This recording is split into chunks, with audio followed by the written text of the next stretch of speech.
What is happening, guys?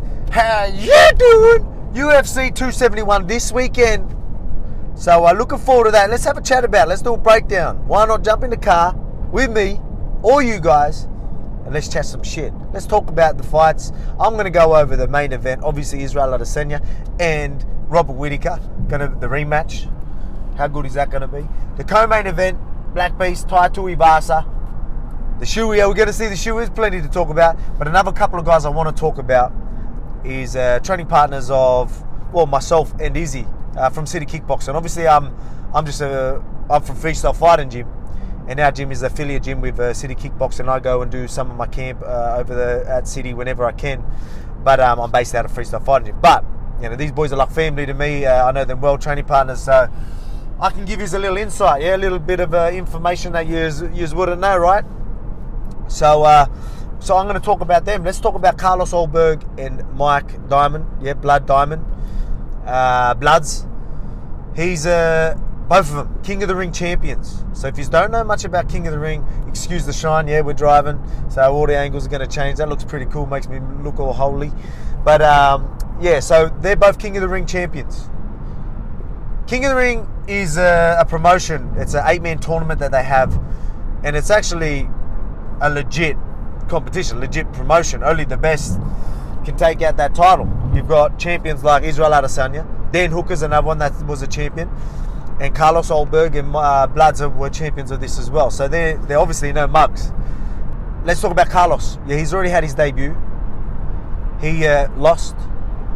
So I want to talk about the camp, like the schedule that they have. I have the same schedule, right? We've got pretty much the same schedule, the same training that we do. And you know I'm fit. I'm going to be fit. I'm always going to be fit. So are these guys. We talk about Carlos, and Carlos, you've seen him sort of, I don't know if it was him getting tired or the ring, not ring rust, the UFC jitters. He went out there, he was doing really well. You could see the striking, he was looking really good, tagging the bloke, and then something just happened. The life just I don't know what happened. Just zapped the life out of him. Whether it was the UFC jitters or the adrenaline dump, I don't know what it was.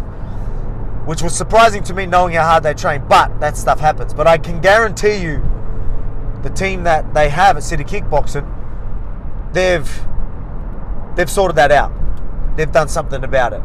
They're going to be prepared. This time they're not gonna. You're not going to see that again, and you're going to see them prepared to go 3 rounds if need be. And the kickboxer that I'm talking about, a very powerful dude, one of the hardest kickers you'll probably ever see as well. So I'm looking forward to that fight, and I'm going to have to pick Carlos just purely because when we talk about all the guys at City Kickboxing, even though a lot of them are kickboxers, they work so much takedown defense, and they do a lot of wrestling and grappling, but a lot of it is very defensive. They know they're very good strikers, and they're going to have the upper hand there. So they don't waste too much time doing anything else but takedown defense, scrambling to get back up to their feet, get to the cage, all this type of stuff. So you know that they're going to be hard to take down, and they're going to be working to get back up. So I expect them to get back to the feet and make it a hard time for whoever's in front of them. So going with Carlos, I feel like, especially with these kicks and his power, I feel like he's going to get a second round finish. I'm choosing the second round finish. I don't know what he's paying. Coming off a loss, he might be paying pretty good just for the win or just a finish. If you want to go around, go second round, but don't hold me to that. Picking the round, you're really gambling when you do that. But I'm going to go Carlos for the win. Let's get into Bloods. Plenty to talk about Bloods. He's having a debut, so you might not know much about him. One of the most unorthodox fighters you'll ever see. So unorthodox, so wild, and mate, you never know what he's going to do. You think he doesn't know what he's going to do. A lot of the stuff he does is wild, but in the heat of the moment, he might be in a weird situation. He'll still flick up something. He'll flick up a kick. It reminds me of Don't Mess With Zohan. The scene where he ends up fighting a guy on the street, and he ends up kicking, and you see him like standing right in front of the guy, and the foot just comes up and starts kicking him. Was that your feet? Mate, that is Bloods, 100%. So I've even sparred with him sometimes. You get an angle of weird stuff, and he'll miss something. Completely out of danger, you think anyway, and he'll fling up some damn crazy kick that'll hit you in the side of the head that you were like, where the hell did that come from? Literally like the scene from Don't Mess With Zohan. which was is pretty funny. But, mate, that just shows you how unorthodox he is. But he's very calculated in how he does it. His combos, the way he puts them together, and you know what I mean? It's so unorthodox, very hard to read, but it's still calculated. He blends them in so well together. So that's why he's a very hard guy to fight. And then you talk about, you know, he hasn't got that much experience when it comes to MMA. But put it this way, you do war work with these guys, wrestling and all that, and try and get a hold of his hips. He's like jelly. We call him jelly. Because he's just like wobbles out of everything, and he's just so hard to hold. You would think he's been doing it. Well, he has. They do a lot of takedown defense. But, I mean, you'd think he's been doing it forever. So I don't think it's going to be a problem for him to keep it on the feet. And I expect him to get a finish as well. So I won't get too much into that, but tell you to make sure you tune in for these fights, especially Bloods, because you are going to see some wild, crazy, unorthodox spinning, flying windmill kicks. And, mate, the stuff you're going to see is going to be pretty incredible. And he's not going to do this just because he's UFC debuted and let's get some hype. That's just his style. He does this every time. So expect some craziness from that fight. So I'm picking Diamond. I feel like he's going to get the finish as well. Let's get into the co-main event. This is going to be another big fight. This is a massive fight for Tai Tuivasa. I'm stoked for him to have this opportunity as well. I think this puts him right up in title contention, especially after the big victories he's had. And I think it's a good fight for him as well. Obviously, Lewis is dangerous. Yeah, we know that. He's one punch away from putting anyone to sleep. Big, wild, not the prettiest looking strikes you'll ever see, but, mate, they land. You can block him and he can still put you to sleep. So I'm really looking forward to seeing how that goes down, and I'm expecting a good showing from BamBam. I'm expecting the shoey. I'm expecting a shoey from BamBam. And how do I think he's going to do it? He's shown in his last fight especially that he wants to be a little more calculated. He doesn't want to be the fighter that just goes in and does whatever. Who cares? You know, he's not that type of fighter. And you see that in his last fight. You see he was a little bit more calculated. You could see that he was aware that his opponent was going to try and evade certain ways. And he knew that he might miss 1 and 2. But, you know, the 3 and third strikes are going to be there. Get him off the brakes and, you know, lunge in, like, you know, bridge in. Catch him as he's trying to get out of range and things like that. And he did well. Caught him beautifully. So it shows you that they're going to have some strategy going in here. And you need strategy with Lewis. You don't want to go out there and just think, I'm just going to stand in the pocket and bang with him. Yeah, you might land. But if Lewis lands, it's it. It's game over. I expect BamBam to still have a fight that he fights. And don't get me wrong, I'm not expecting him to point fight on the outside. That's not his style. But he's going to be a little bit more calculated. He's going to pick the right time to go in. And when he goes in, he's going to tag him. And that's when I feel like he's going to land these shots. And some of you might not like this because we all love Lewis. I love Lewis as well. But every time things don't go really his way and he's getting tagged, so he's getting hurt a little bit, he tends to crumble a little bit. He tends to sort of quit in a sense if he's getting tagged. If he's not tagged, not much is happening. You know, he's still in it, and then, man, you've seen him take out the guys at the last second and win the fight. But I feel like once you see him, things aren't going his way and he's getting hit and, like, hurt, he tends to, all right, I'm done. And I feel like that's what we're going to see. And I'm feeling second round again. Second round or maybe third round, but I'm feeling second round. I don't know what that's paying. I'm hoping there's good value on that because I will bet on that second round finish. So if you are betting, go to Sportsbet. They're my guys. They're always unreal. They're always good fun. So make sure if you are going to pick BamBam. I feel like there's going to be good value on him. And he will get the finish second round. But again, anything can happen, right? With guys like that. Heavyweight division. Lewis. So that's my take on BamBam. But I'm predicting a shoey. I know he's getting that win. My boy's getting that win. I hope so. Let's get into the main event.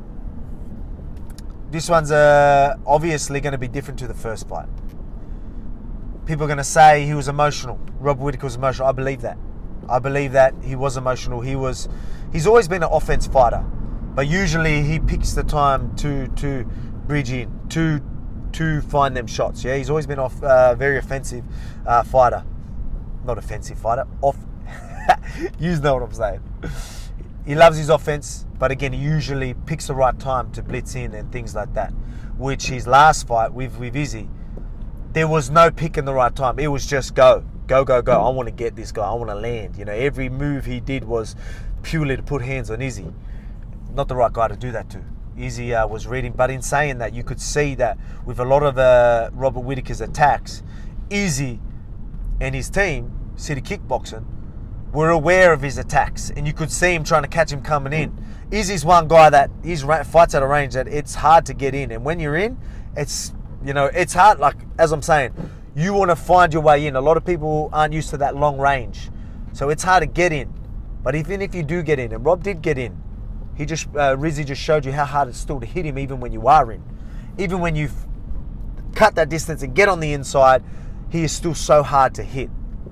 And then another layer on top, he's doing all this matrix shit. He's popping big hooks, and while he's doing the matrix thing on the back foot, not in a very powerful position to land and finish someone, and knocking people out from there. That's another layer on top. So that just shows you the level, and that's why I feel like Izzy's just going to be too much. I do believe it's going to be a different fight. I do believe Robert Whittaker is going to shoot and look for the takedown. He said it. He's made it clear, that's what he's going to do. But I think that he's going to find the right tool. He knows that you can't just shoot a normal double leg at a short range. You need to find your way in, and you can get caught coming in. So I believe he is going to push that. But I mean, there's going to be still times where Izzy's going to get back to his feet. They're going to be in the feet, and I still think that because it's Rob's style, he's still going to try and tag Izzy, even though he's trying to pick his shots. And I feel like Izzy's still going to catch him. And again, I know Izzy. Obviously, I'm always back in the Aussies, but Izzy's like family, right? The City Kickboxing, nothing but love to the boys. They're like family to me, so I'm always going to back them. So I believe Izzy's going to get that finish. I'm thinking third round. There you go. Not the second round. I'm thinking the third round. I believe Izzy gets the finish in the third round. Obviously, I think I did see the odds today at work, and it showed that Izzy is a favourite, so he should be. And it just shows you the reason why he is how good he is, not because Rob's not good, but how good Izzy is. I looked at that and I was maybe a little bit surprised with how that is. Going off the first fight, you can maybe see that, but I mean, going into the second fight, I think it's going to be different. And I know the guys at City Kickboxing are knowing that it's going to be a different fight, and they're going to be ready for whatever Rob throws at him. But it's going to be a great fight, a very, very high level fight. So let's see what happens. Let's see who takes it. Again, these are my picks. I'm going with all three City Kickboxing boys. I think they're going to hit the three-peat again. So all three boys will get it done. And BamBam. So I'm going with obviously the locals, but the main event, it's nothing but locals. So I'm going with Izzy on that one. But again, I'm always going to back my boys. So I'm really looking forward to this. Thanks for tuning in. Thanks for sitting in the car with me while we chat shit. Hopefully I didn't ramble too much. But hey, make sure you like, subscribe, do all that type of stuff. Hopefully if you are betting, gamble responsibly, and hopefully you win. Good luck. And till next time, love yous. Mwah.